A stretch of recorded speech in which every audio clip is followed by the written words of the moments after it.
Hello guys. Now we will learn what is circular queue and why is it beneficial over linear queue. Like first, let me share my screen.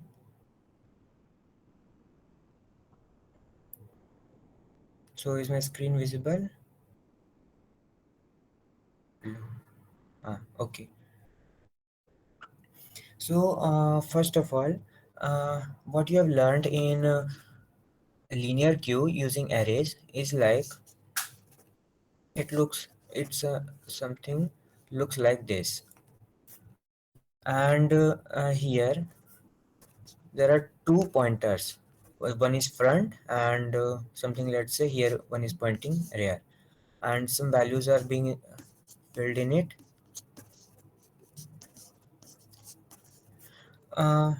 Sorry.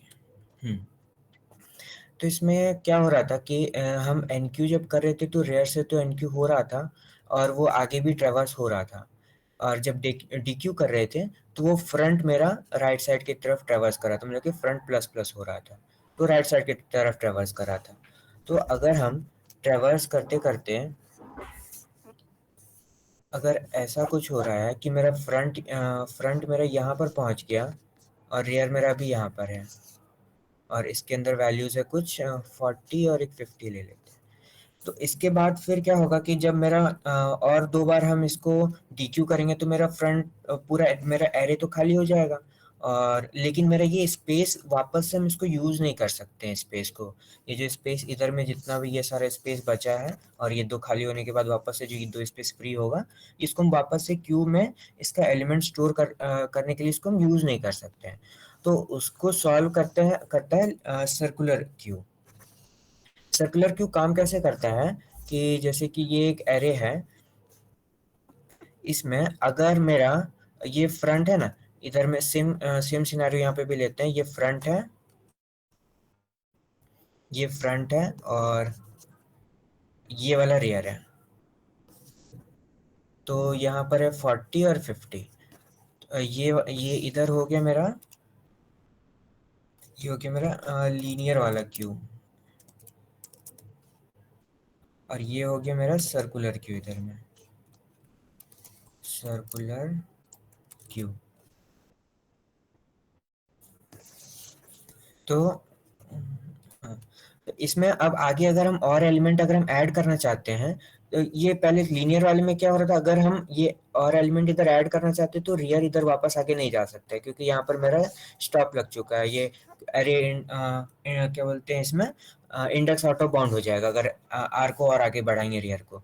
लेकिन circular queue के case में क्या होता है कि इधर मेरा ये तीन जगह खाली है ना इधर में, तो ये रियर जो है वो इसको पॉइंट करने लगेगा अब आगे, और जो भी न्यू एलिमेंट हम डालेंगे वो मेरा इधर इंसर्ट होगा अगर हम 60 डालना चाहते हैं। उसके बाद फिर ये इधर से ट्रैवर्स करना शुरू करेगा, और डी क्यू करेंगे तो वापस ये फ्रंट आगे बढ़ेगा। फिर फ्रंट आगे बढ़ने के बाद जब एक बार मेरा फ्रंट यहाँ पर पहुंच जाएगा, फ्रंट इसको जब पॉइंट करने लगेगा और फिर हम डी क्यू करेंगे तो फ्रंट भी वापस से आगे को पॉइंट करने लगेगा। तो बेसिकली यही होता है इसमें कि यहाँ पे सर्कुलर तरीके से बिहेव करता है मेरा फ्रंट और रियर पॉइंटर, लेकिन लीनियर के केस में वैसा नहीं था। तो इसका बहुत जगह यूज भी होता है रियल केस में।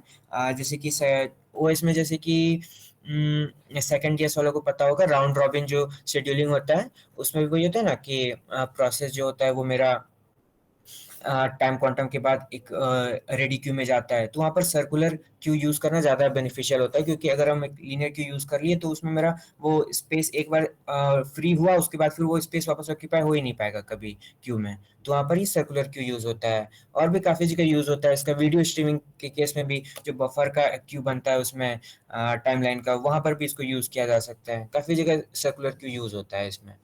तो इसका एल्गोरिदम की कैसे इसमें ये रियर वापस से जब आगे नहीं बढ़ सकते तो वो कैसे फ्रंट पे कैसे पॉइंट करता है, तो उसको देखते हैं। इसमें बेसिकली होता क्या है ना कि इनिशियली इनिशियली हम मानते हैं कि ये 6 का बना लेते हैं। हाँ, 6 बॉक्सेस का है। साइज इसका भी इनिशियली मेरा 0 है, मतलब कि वैल्यू 0 है, और इसका कैपेसिटी टोटल है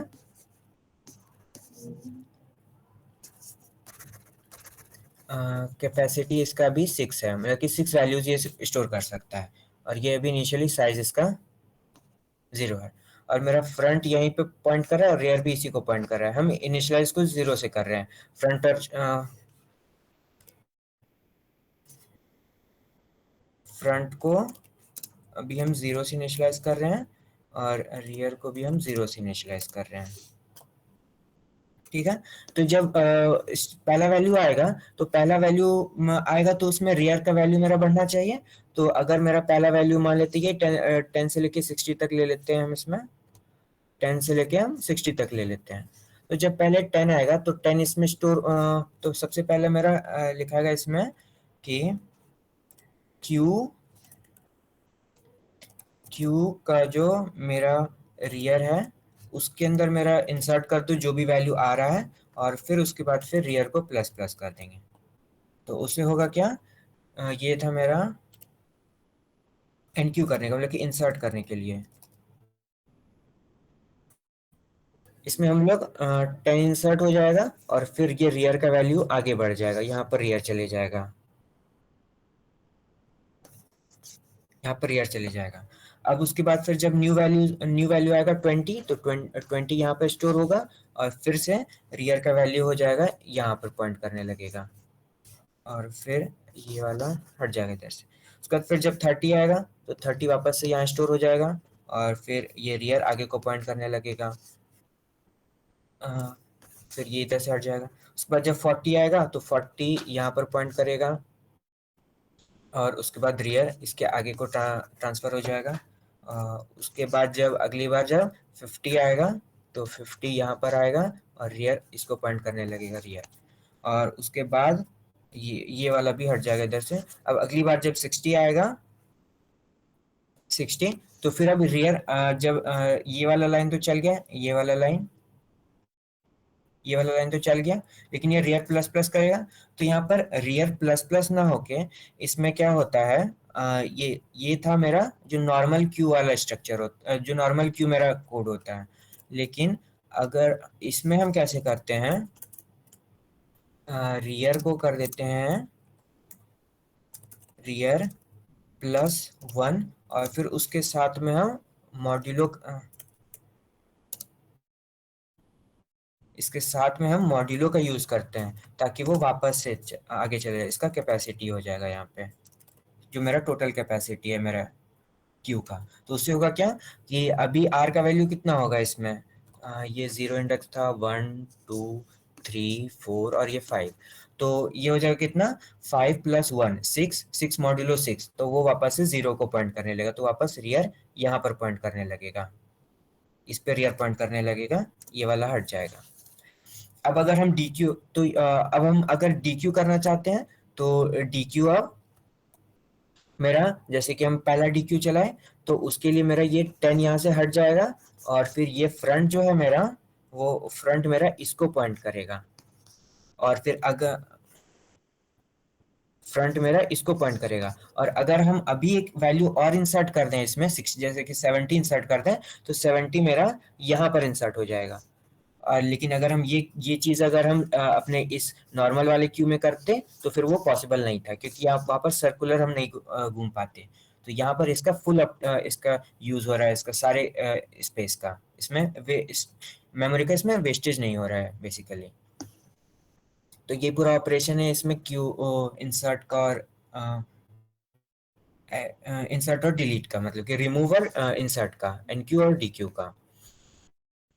अब इसको पूरे को कोड से हम समझते कि कैसे इसमें इसका हर एक लाइन कैसे इसमें रन होगा एनक्यू करते समय और डीक्यू करते समय के लिए। तो देखो इसमें सबसे पहले तो हम एक सर्कुलर क्यू नाम का क्लास डिफाइन कर लें। उसमें एक क्यू एक एरे है, एक फ्रंट वेरिएबल बनाती है, एक रियर वेरिएबल बनाती है और एक साइज वेरिएबल बनाती है। साइज बेसिकली मेरा अभी कितना एलिमेंट्स है मेरा क्यू के अंदर में उसका ये ट्रैक रख रहा है साइज। और फिर एक हम यहाँ पर कंस्ट्रक्टर बनाते हैं जिसमें कि क्यू को हम जो भी कैपेसिटी मेरा मेन क्लास से आएगा वो उसके साथ उतना बड़ा क्यू हम एक एरे एलोकेट करके हम क्यू में असाइन कर देंगे। फ्रंट रियर और साइज तीनों को 0 से इनिशियलाइज किए हैं, जैसे कि इसमें किए, यहाँ पर किए थे इस वाले केस में। इनिशियली ये सारा था। उसके बाद फिर एक फुल के लिए, फुल क्या है, जब मेरा साइज का वैल्यू क्यू का लेंथ के बराबर हो जाए।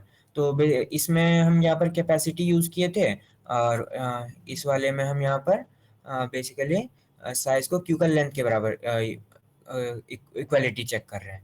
और फिर इज एम्प्टी में हम साइज अगर जीरो के बराबर हो जाए तो उसके बाद जब हम एन क्यू करना चाहेंगे, तो देखो एन क्यू करने के केस में, एनक्यू करने के केस में देखो क्या होगा। अब अगर इस जगह पर हम वापस से आते हैं इसके पुराने वाले केस में, इसके पुराने वाले सिचुएशन पे, कि जब यहाँ पर जब 10 था मेरा, इस जगह पर इस जगह पर मेरा 10 था और फ्रंट और रियर दोनों इसको कर रहा था। अब अगर इस केस में अगर हम यहाँ पर और एक वैल्यू को एनक्यू करना चाहेंगे, तो फिर अब मेरा साइज का अभी वैल्यू कितना है, ये हर बार मेरा इस जगह पर एक और लाइन आएगा साइज प्लस पे, हर एक बार साइज मेरा बढ़ते जाएगा। तो अब यहाँ पर जो होगा साइज होगा मेरा कैपेसिटी, मतलब कि क्यू का लेंथ के बराबर हो जाएगा। तो यहाँ पर ये मेरा और एनक्यू नहीं होना चाहिए था। तो उसके लिए ये वाला कंडीशन है इसमें, कि अगर ये फुल है तो फिर मेरा क्यू फुल का मैसेज प्रिंट करके रिटर्न कर जाओ। और अगर नहीं फुल है तो फिर पहले पहले तो वैल्यू रियर जहाँ भी पॉइंट कर रहा है, रियर का पॉइंटर, वहां पे वैल्यू को पहले इंसर्ट कर दो, फिर रियर को एक बढ़ा दो और उसको मॉड्यूलो कर दो लेंथ के क्यू डॉट लेंथ से, ताकि वो मेरा वापस से सर्कुलर मेरा सर्कुलर बिहेवियर वो मतलब कि यूज कर सके। और फिर साइज को बढ़ा दे रहे हैं। और डी क्यू के केस में क्या कर रहे हैं कि एम टी। अब अगर इसमें देखते हैं कि अब अगर इनिशियली वाला जो केस था, इनिशियल वाला केस ही, जब मेरा फ्रंट और रियर इसी को मेरा कर रहा था, फ्रंट और रियर, इस समय मेरा साइज का वैल्यू कितना था, जीरो था। तो अगर मेरा साइज का वैल्यू अगर जीरो हो, तो फिर मेरा वो क्यू जो होगा वो मेरा एम्प्टी होगा। और फिर अगर क्यू एम्प्टी नहीं हुआ तो फिर फ्रंट में उसको वैल्यू को इंसर्ट कर दो, नहीं, फ्रंट में उसका वैल्यू इंसर्ट कर दो और फिर फ्रंट को एक आगे बढ़ा दो। और उसको भी हमको सर्कुलर बिहेवियर देना था, तो इसलिए उसको भी मॉड्यूलो करना पड़ा पर क्यू डॉट लेंथ के साथ में, और साइज एक घटा दो। फिर पीक पीक मतलब कि जो भी फ्रंट में मेरा एलिमेंट है उसको बस हम देखना चाहते हैं कि क्या है, तो इसमें हमको कुछ भी फ्रंट और रेयर के साथ में उसको इंक्रीमेंट डिक्रीमेंट नहीं करना होगा, क्योंकि हमको सिर्फ देखना है इसमें। तो सीधा इसमें क्यू ऑफ फ्रंट को हम रिटर्न कर दिए। और डिस्प्ले क्या है, डिस्प्ले में बेसिकली में हम जीरो से इनिशियलाइज करेंगे अपना लूप को, और हम उस लूप को उतना बार चला देंगे जितना मेरा क्यू का साइज है। फिर यहाँ पर इसके अंदर में देखो क्या हुआ है, Q of front plus I modulo Q dot length हुआ है। इस जगह पर ये हो रहा है कि जैसे कि ये ना, इसमें अगर फ्रंट यहाँ पर है, रेयर यहाँ पर है, 0 1 2 3 4, और इसमें वैल्यूज इंसर्ट है 1 2 3। ठीक है। तो इसका साइज कितना होना चाहिए, साइज इसका 3 होना चाहिए, साइज इसका 3 होगा, साइज इक्वल्स टू 3। तो ये हम लूप चलाएंगे इसमें आई इक्वल्स टू जीरो से लेके, आई इक्वल्स टू जीरो से लेके हम लूप चलाएंगे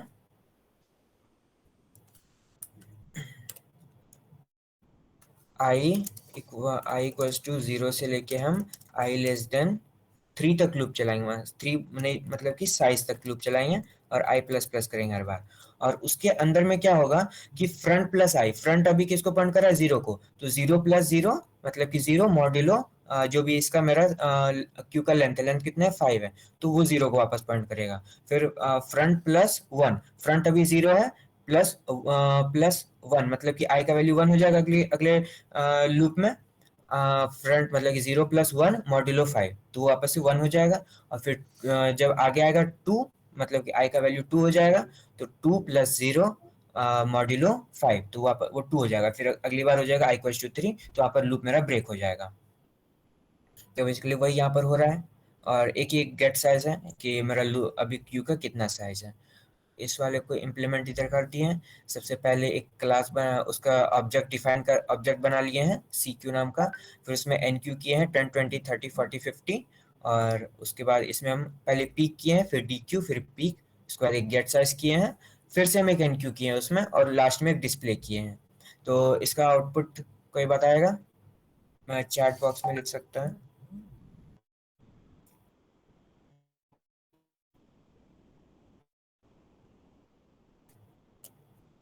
इसका आउटपुट कोई बता सकता है।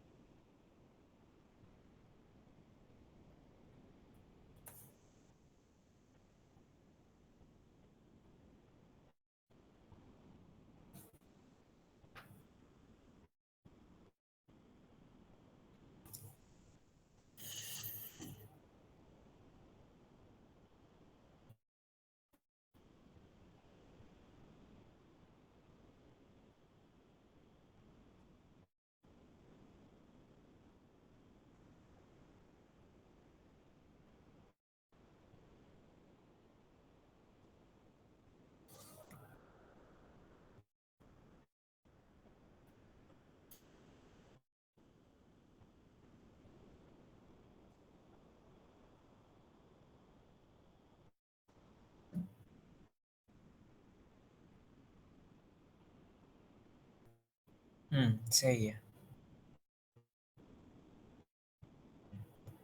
तो फिर इसको हम रन कर लेते हैं।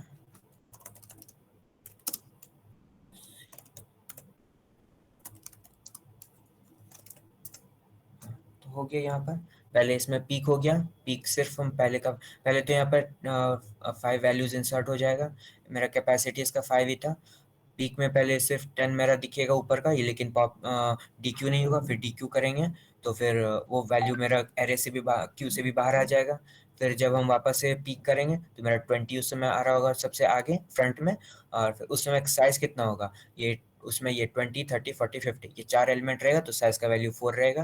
और फिर लास्ट में हम एक बार और इनक्यू करेंगे 16, तो फिर उस समय एक वैल्यू और इंसर्ट हो जाएगा। और ये जो वैल्यू इंसर्ट होगा ना, ये 60 वाला, ये कुछ इस तरीके से दिख रहा होगा इसमें। जैसे इसमें कुछ ये इस तरीके से दिख रहा होगा। 20 यहाँ पर होगा, 30 यहाँ पे, 40 यहाँ पे, 50 और 60 इसके फ्रंट में होगा। ये ऐसा उसमें कुछ दिख रहा बनेगा इंटरनली एरे में। किसी को कोई डाउट है इस पूरे कोड में, या फिर सर्कुलर क्यू में, या फिर किसी भी पार्ट में?